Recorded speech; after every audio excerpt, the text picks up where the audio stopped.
আমি আলাদা একটি বেগুন ভাজার রেসিপি দেখাবো। এরকম করে বেগুনটা ভাজলে সুস্বাদু এবং খাওয়ার জন্য মজা হয়। যেরকম আমি একটু কর্নফ্লাওয়ার নিলাম, কর্নফ্লাওয়ার দিয়ে ভাজলে কালারটা সুন্দর হয়, এই জন্য একটু কর্নফ্লাওয়ার দিলাম, একটু হলুদের গুঁড়া, একটু কাশ্মীরি মরিচের গুঁড়া দিলাম, আর একটু আমি চিনি দেব।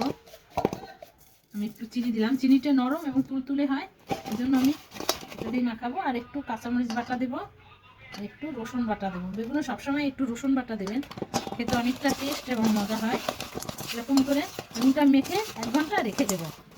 আমি সব কিছু অ্যাড করে নিয়েছি, এখন ভালোভাবে গায়ে লাগিয়ে নেব। বেগুনটা আমি ভাজা শুরু করছি, কালারটাও কত সুন্দর হয়েছে।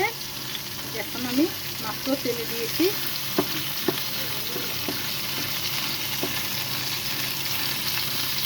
আমার বেগুনটা ভাজা শেষ, কত সুন্দর একটা কালার আসছে।